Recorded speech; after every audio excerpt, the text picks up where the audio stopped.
প্রশান্ত মহাসাগর বিশাল এক জলরাশির নাম। আমাদের এই পৃথিবীকে সব দিক দিয়ে ঘিরে আছে প্রশান্ত মহাসাগর। এই মহাসাগরের প্রতি কোনায় কোনায় রহস্যে ভরপুর। 1521 সালে পর্তুগিজ নাবিক ফার্ডিন্যান্ড ম্যাগেলান নৌকাযোগে যাওয়ার সময় সমুদ্রের নানা প্রতিকূলতার সম্মুখীন হন। এই প্রতিকূল পরিবেশ পার হয়ে তিনি একটি বিশাল জলরাশির ভিতরে এসে পৌঁছান এবং এখানে এসে তিনি সমুদ্রকে বেশ শান্ত অবস্থায় দেখতে পান। তাই তিনি এই জলভাগের নাম রাখেন মার প্যাসিফিকো। পর্তুগিজ ও স্প্যানিশ উভয় ভাষাতেই যার অর্থ প্রশান্ত মহাসাগর। পৃথিবীর মোট স্থলভাগকে একত্র করলে যে আয়তন পাওয়া যাবে, প্রশান্ত মহাসাগরের আয়তন তার চেয়েও বেশি। প্রশান্ত মহাসাগর 16,52,50,000 বর্গ কিলোমিটার জায়গা জুড়ে বিস্তৃত। পৃথিবীর মোট জলভাগের 46% জুড়ে আছে প্রশান্ত মহাসাগর। এটি উত্তরে উত্তর মহাসাগর ও দক্ষিণে দক্ষিণ মহাসাগর পর্যন্ত বিস্তৃত। অন্যদিকে এর পশ্চিমে রয়েছে এশিয়া ও অস্ট্রেলিয়া এবং পূর্ব সীমান্তে রয়েছে উত্তর আমেরিকা। এই মহাসাগরের বিস্তৃতি বিশাল। এক কথায় বলতে গেলে প্রশান্ত মহাসাগরের মধ্যে 5টি চাঁদকে অনায়াসে ডুবিয়ে দেওয়া যাবে।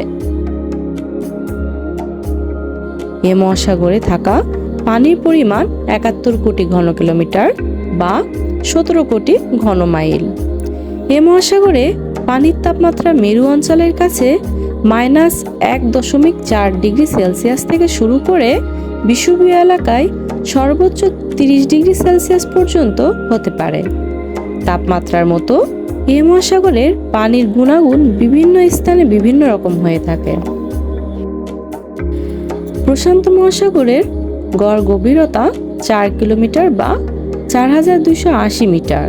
তবে পৃথিবীতে যতগুলো গভীরতম বিন্দু বা স্থান রয়েছে তার 5টি বিন্দু বা স্থানই রয়েছে প্রশান্ত মহাসাগরে। এর মধ্যে পৃথিবীর সবচেয়ে গভীরতম স্থান মারিয়ানা ট্রেঞ্চ।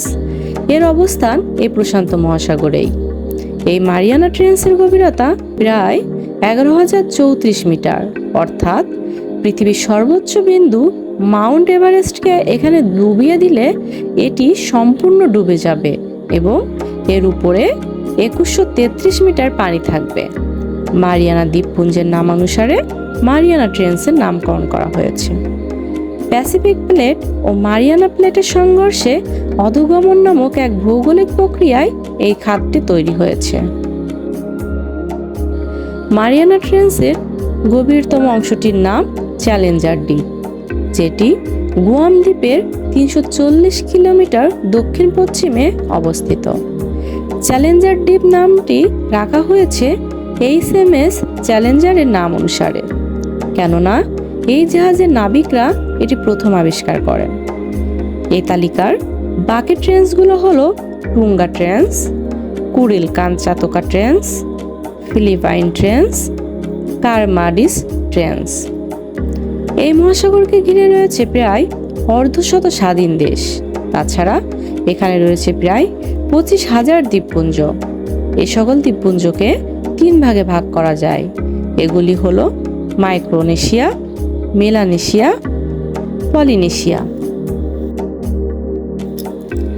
এই মহাসাগরের নিচে একটি অঞ্চল রয়েছে যেখানে প্রায় 452টি আগ্নেয়গিরি রয়েছে।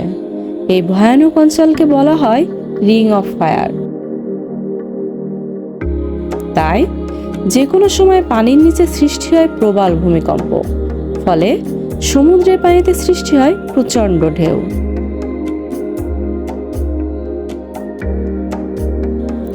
বিস্ময়ের যেন শেষ নেই এ মহাসাগরে।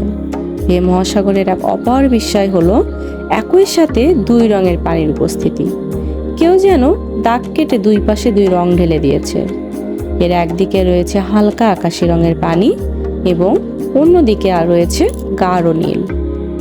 তাছাড়া এখানে রয়েছে ডেভিল সি নামে আরও এক রহস্য। জাপানি উপকূলের কাছে রয়েছে ড্রাগন ট্রায়াঙ্গেল। এখানে বহু জাহাজ ও বিমান হারিয়ে যাওয়ার ঘটনা ঘটলেও আজ পর্যন্ত কোনো হদিস পাওয়া যায়নি। বিস্ময়কর এই রহস্য আজও অজানা। এ মহাসাগরের অতলে রয়েছে জানা অজানা অনেক প্রাণী। বিশাল আকার তিমি থেকে শুরু করে হাঙর, অক্টোপাস, ডলফিন, শুশুক সহ নাম না জানা অনেক প্রাণী। এ মহাসাগরকে ঘিরে রহস্যের যেন শেষ নেই। যত রহস্যই আবিষ্কার হোক না কেন, তবুও এর আরও অনেক রহস্য অজানাই থেকে যায়। প্রকৃতিপ্রেমীর কাছে এ মহাসাগর হলো বিশাল এক অজানা রহস্যের ভাণ্ডার।